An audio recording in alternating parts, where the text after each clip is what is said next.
Commissioner, Chris was talking about getting messages across to the public. And if you look at domestic abuse, the cases of domestic abuse have actually gone up. But surely that is a good thing and should put confidence. People should be encouraged to report that so that you can actually do something about it. Because what you don't know, you can't do anything about. So to me, it's getting a message across to the public saying, all right, yes, domestic abuse cases are going up, but confidence in the police helping to stop some of this domestic abuse, it should be good. Chairman, I completely endorse that and would link that also with racially motivated crime, hate crime of all sorts, and also with something else that just slipped out of my mind. But with serious sexual offences. I'm sorry, how could it? Because I think these have been very underreported crimes, and we've seen with the what's now become known as the Jimmy Savile effect. I think that the publicity last year, where people realised that it's okay to admit now that something bad happened to you, and it's certainly driven a large proportion of the increases you'll see from the other data about serious sexual offences being reported. And I really welcome that people have got the confidence to report these awful crimes. They're often very difficult to investigate as well.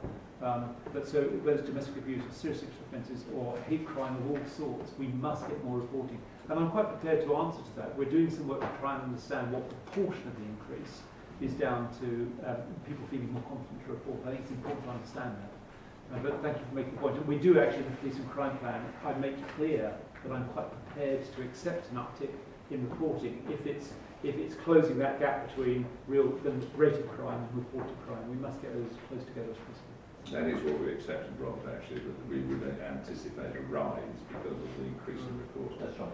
But could I just have a supplementary on that? If you get something like racially abused crime, then if you actually look at the figures, thankfully in Essex they are fairly low, in most cases in fact very low. Sometimes when you look at some of the data here, the analysis where it says plus 40%, if people actually look at that, you're only talking in some cases of a very few cases. Hopefully it will get down to nothing, you would want it to. But the percentage-wise gives you the wrong impression altogether. There are lots of traps in the data. That's all I would say. And we were talking about actually getting something across to the public. You have to put it in simple things. Now, if you put racially abused 40% more, people say, oh, it's dreadful. But it's only a few things. It's getting across the right message to, from my point of view, to the everyday person in the street who can understand it. You're not intimating there are lies, damn lies and statistics, are you? Definitely. But of course you are right in that, again, I'll come back to the point that is in a sense up to us, and possibly a little training issue will come out of this, that we need to be able to interpret that statistics in exactly the way you say, that if there were only 6 cases and you went up by 3, instantly you're going to show a big rise. So it is, we have to be very careful how we interpret. Paul? I'm cautioned a little bit on what was just said, because some of those statistics of 3 or 4 cases, as I'm sure the Commissioner knows, in Harlow were actually deaths. It may only be 3 or 4 cases, but 3 or 4 deaths is very serious indeed. They would come out actually as homicide figures actually fall as well. So I think they would be given the importance they deserve. But I take your point. I won't see that. Thank you. Right, are we Joe, sorry. Thank you, Chairman. My question's relating to page 3, Nick. Just looking at the figures and reported domestic abuse incidents, and there's 1,866 incidents relating to Southend. Can we have any sort of ethnicity breakdown? My only question is, could this possibly be related to sort of cultural issues, such things as honour-based violence? Chairman, thank you for the question, Joe. I rather fear not. And my reason for that is the discussions I've had with a number of voluntary groups, both in Southend and in Thurrock, is that those members of the minority communities are often extremely reluctant to report cases, and I think we will see, a very, I think we'll see. I think there's a lot of underreporting there. I think it's more to do with the general population. I think of Southend, crime rates in Southend are really very high across the piece. And without, it would be absolutely wrong to characterise domestic abuse to anyone, because it can affect all groups of society. But I'm not surprised to see a high rate where there is a generally high rate of crime in Southend. I think if we look, I haven't done the analysis, and we will do it, we will ask the questions. But it's very strong here, I think, is we're still not seeing much reporting of domestic abuse incidents from minority communities. Now, perhaps if I find that wrong, I'll let you know after the community, but that's my understanding. I'm looking around to see if anyone wants to contradict me. That's reasonable. Right, I think we're possibly there on the first section. Can I just ask a small question? You can, Benny. Thank you. The report makes reference actually to seasonal sort of increases in some months. And I noticed that from the graph actually I was looking through. And I was anticipating, I'll be frank, to see something around December going up, because they say normally family bust-ups, etc., tense times, that's when divorces can also happen in January. And yet in the summer months, both in July, it's sort of up here, there seems to be the peaks. Is there a rationale behind that? Is it because holidays, kids home or something, or dare I say it, is there very hotter temperatures, so people are, perhaps there's other things that come into the equation, like, I don't know, is there some rationale behind that? The sorts of things I've heard are the weather, there's children at home, and just disrupt things. Often there are a lot of sports things during the summer. Sports events are the worst. The big, it causes real trouble.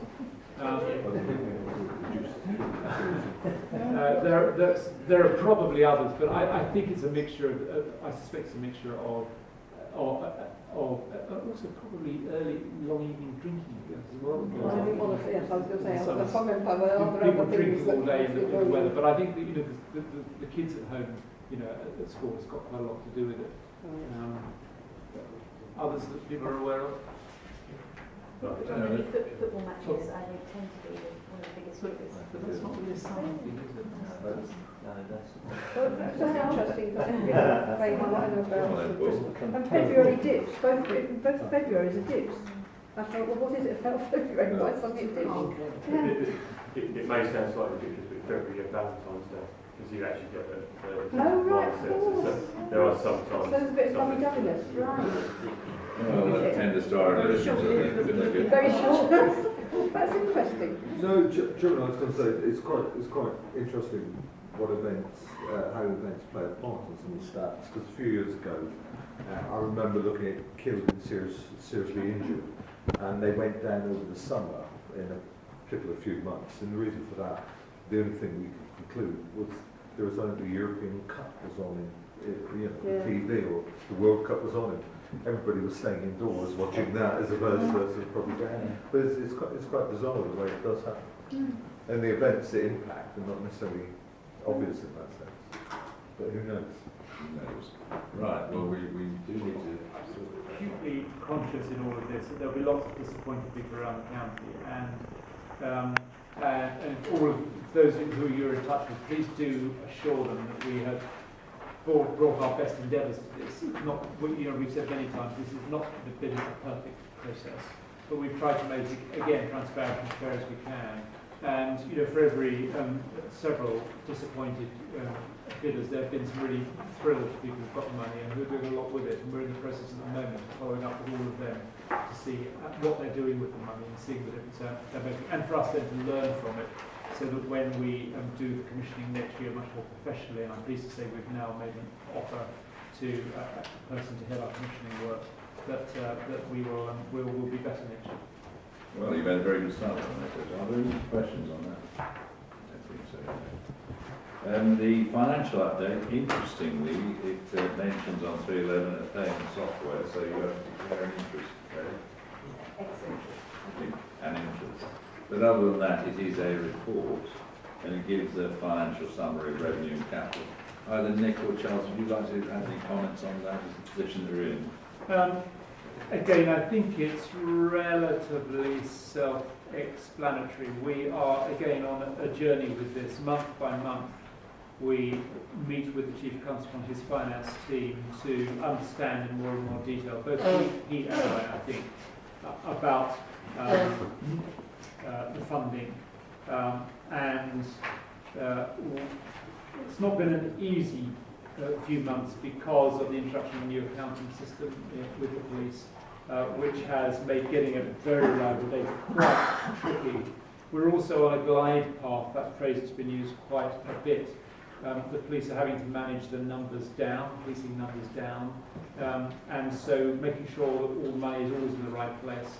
And I'm becoming increasingly aware strategically of underinvestment in estates and in IT in particular. So I'm asking the Chief Constable to think about how in this time of austerity we can, without piling more pressure on headcount, how we can flex money into this, longer-term estate strategy and into technology and into the training of staff, police staff in particular. Because, Chairman, while you rightly will hold me to account for delivery of policing services over the next 2 to 3 to 4 years, frankly, I think if the Chief Constable and I are not also trying to deliver a police force that's fit for purpose in 5 and 10 years' time, then we're kind of failing in our duty. And this is a time of austerity that's a real challenge. So if you see some starting to free up here and there, you're wondering with a slight raised eyebrow about underspends and things. I'm just thrilled at the moment to see any hint of money that can be made available for spending on things where it really, really needs to be spent, but where plans may not have been advanced. I know exactly how you feel. There is an interesting graph table on 5.3, of course, which shows that we are still the lowest of our comparative forces. So whatever's happening, we still are a bit under the cosh. Gerard, you want to?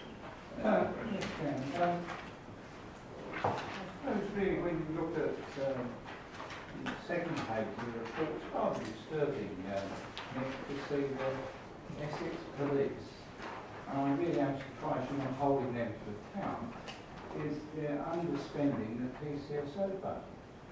And I really am perturbed because, thoroughly, we've had a position, I'm sure there's many other departments here, we have a position where we're having officers cut, and we can't gild the lily. Officers are cut in frontline policing, and we're told by the government, the Chief Constable, and yourself from time to time, that PCSOs and special constables will fill that gap. And here we are, there's £1 million. That's an awful lot of money. And one's got to ask, why are you not holding the Chief Constable to account? Because I think this is scandalous. It really is. £1 million. It's an awful lot of money. We know how much PCSOs cost, and if we were to do the sums, we'd quickly identify how many PCSOs we could have out on the streets of Essex. Not Thurrock, the streets of Essex. And I think that's, I was really surprised when I read that, Chairman. £1 million, 1.1 million to be precise. Well, I'll first of all ask Nick if you've got a specific answer to the question. It's quite general. Well, in a way, the rather straightforward answer, which is at one level, is that that's probably about 40 PCSOs, I would guess. So our at the moment, the head count that we've got is 3. Our current the establishment at the moment is 365 that we should have, and we've currently got 340. What's happened is that from the start of the year, that the establishment, of course, has been coming down. The reason the Chief Constable has not the only way of filling that, of course, go out and hire new PCSOs. And over the next 3 months, the Chief Constable has to decide how to make another 3.5% savings, which is another £10 million savings. So we might be £1 million underspent on that budget, but in 3 months, the Chief Constable has to come up with a plan to show how do we make £10 million savings for next year. And the risk of going off and hiring at this moment, or at any moment, actually, frankly, this year, new PCSOs, when we are immediately going to need to reduce the numbers, accounts for why there is that underspend, and that's what I mean by the glide path. So I don't know what number of PCSOs the Chief Constable will decide we can afford with the new budget that we'll have, money we'll have next year. We will have PCSOs. There will be a PCSO covering every ward in the county. Is that an assurance? Because he's telling Thurrock different things. No, there will be PCSO. They will have lots of wards, not saying one per ward room, but there will be a PCSO and there will be a named neighbourhood constable. That's absolutely our ambition, and that's what we are. That's one of the principles that we will keep PCSO coverage across this, and indeed they'll be directed at where the greatest need is. That's another one of the principles. But there'll be fewer of them. There are bound to be fewer because we have to make, as Councillor Young pointed out earlier on, we have to make this further saving. We fully understand that, but will you also give us an assurance that you will encourage the Chief Constable, where councils get involved, to actually joint fund PCSOs? The Chief Constable will not in the future joint fund PCSOs. That's official. The clear advice that we have got, my understanding is that is a decision. It may not yet have been communicated to everybody, but now, having said that, his current position, and I've said this in public, so I don't think there's any sensitivity about this. The Chief Constable's view is that I absolutely welcome any district wanting to put money into PCSOs. I think it's a really good thing to do. I think it's a really smart thing to do. Our PCSOs are, I think, increasingly effective across the county. We need good, well-trained, professional PCSOs who can make a difference. The Chief Constable will agree and let every district know what the baseline coverage of PCSOs will be after the evolved work has been done. Everybody will be told what the coverage of PCSOs is, and the Chief Constable will do everything he can to maintain that number. If you want more, if you want additionality, then please, put your hands in your pockets and pay for that additionality. What we've learned from the experience of the last few years, partly in Thurrock but in other places too, is that this rather defeated the ability of the police to if you like, honour their side of the commitment, and indeed to manage it in a way which gave transparency, to give everybody assurance there was true joint funding. And I think, frankly, it was not as well done as it should have been. So the decision I think the Chief Constable has reached, if it's not, it's certainly where we are in discussion, is that the intention would be to withdraw from joint funding, to welcome additionality, but to make crystal clear that you know what the baseline of PCSO funding is, and if you want more, that they are provided if you're Glide path you could actually saw on the thermal sometimes, rather than doing a stall into the ground. We have every intention of soaring. Well, that's kind of Tim.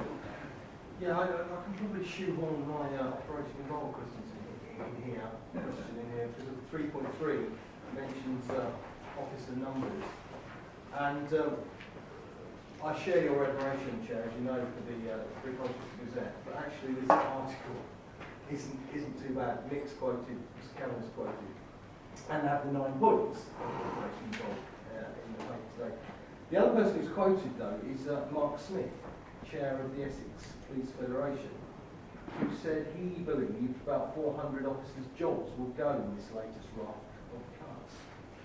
Days of neighbourhood policing are over, because officers will need to focus on responding to 9 calls of civil patrolling, forced to spend money on security, businesses and public authorities, because the police won't be able to carry out a range of duties. Now, he's going slightly against what you're saying, Nick, about still committed to neighbourhood policing. He's saying he thinks neighbourhood policing will go, force numbers will go from what you said in here, 3,200 to the high 2,000s. Huge amount to lose. You'll have to stop doing some things. won't be able to have a police officer in every community, well, he says that he thinks there's the move towards privatised policing. So there's real fears out there from representatives of the police. I just wondered, do you have regular communication with the Police Federation? How is that relationship managed? Is it just done via the Chief Constable? Because obviously they've gone to him for the alternative point of view, and his last point is, I think neighbourhood policing will disappear. We can deliver an effective service if the public wants to respond to 909 emergencies, but if they want neighbourhood policing and officers walking around high streets and villages, then we won't have the resources. So, you know, you could say scaremongering, you could say he's actually putting the views over of ordinary police officers. So what's your relationship with the Police Federation, and are any of his views? Thank you, Chancellor. A relationship with the Federation is fine. Do I see much of them? I don't see much of them. I was very generously their guest at the Police Memorial Day in Cardiff a few weeks ago, where they invited me to join them for dinner with the families of three former police officers who've been killed on duty. This is at the wonderful Memorial Day where we commemorated those killed on duty. The Federation were there, the Chief Constable and his wife, my wife and I were guests of the Federation dinner to meet those families and spend time with them, and it was a wonderful occasion. I have met the Federation only twice formally. Once formally and once informally since appointment. I would always be happy to see them, and my door is always open, as it is to the unison representing police staff as well. I think it is for the Chief Constable to manage the Essex Police, and they are, of course, the Federation is in effect the representative body for those up to the rank of Chief Inspector. And of course I would, but I think it's for the Chief to deal with them. He sees them regularly. He has that relationship with them. I completely understand their concerns about the impact it may have on their members. I also recognise how difficult it is going to be for the Chief Constable to come up with a solution to the challenge we face. I've said it before, and I'm afraid I'm going to have to say it again. Essex Police is seriously underfunded. We remain the least well-funded, bar one, in the country. And I think for a number of historic reasons, not only are we underinvested in terms of running costs, we've been underinvested, as I said earlier, in terms of estates, in terms of technology, in terms of training. And so I think we have a really serious problem, both the Chief Constable and I. However, Chief Constable is very determined to find a solution that does protect neighbourhood policing as best we possibly can, at the same time delivers what people want. And what we hear most of, they say we don't see a bobby walking around. Okay, well you won't, because there aren't very many walking around. They can't be in the way that they were. But the thing that worries me, and it worries the Chief Constable really seriously, is when people say we waited 2 hours for the cops to turn up, or we waited half an hour in an emergency for the cops to turn up in an urban area. The Chief Constable really cares about it. And so he's having to grapple with the challenge of responsiveness and kind of availability of that local policing. PCSOs have to be part of the solution. Neighbourhood policing, neighbourhood reach has to be part of the solution. It will be thinner than it is now, but we need a police that's able to respond more quickly. It's going to be really tough. So is he right? Do you think that he thinks police officer numbers will dip below 3,000? I don't know is the answer. I just don't know. But you have to keep in mind 84 now, probably 84+% of the police budget is staff. So staff have been run down. Can we do with fewer staff? Maybe we need more staff and fewer cops. That balance, all of that work the chief has to work through. Could those numbers go below? Well, it's only we're down to about 332 and something now. 3238. 200 police officers. How much that cost, John? 200 police officers costs. It's 20 cost £1 million. So that's about £10 million a year. Could it be could it be that sort of number?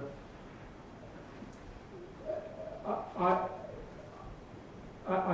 not sure. Could it go below 3,000? I think it could go below 3,000. Does that mean people being laid off? Not necessarily. Far from it. You know, the numbers of police leaving the force every year. We're still recruiting. I've encouraged the police to recruit police officers, not PCSOs, until we've known what the future numbers are. We must have good young officers coming into the force. We've managed to keep that going. We all know at the end of the evolved work how smart can the police be at finding those savings. How much can we help them? How much do I want to put up the council tax precept next year for police? I was trying to avoid that particular issue, Nick, but no doubt it will come up. That sort of skated towards the edge of operation, as you can see, but it's a judgment call, and I think it's probably perfectly correct to ask. In fact, there isn't an argument to say that response times might be quite a useful statistical graph to show maybe in performance measures that we've seen earlier, because of course you're absolutely right. So if I may, I think you will see that. Probably in there. It is in there. It is in there. The And it's a really important, to work on. It is. I think all these factors will come up when we examine the Commissioner's budget for next year, won't we? You said that in a very light-hearted way, Councillor Young, and I'm sure it will. And equally, I'm quite clear that we would need a little more clarity or information on the PCSO issue, because that has ramifications.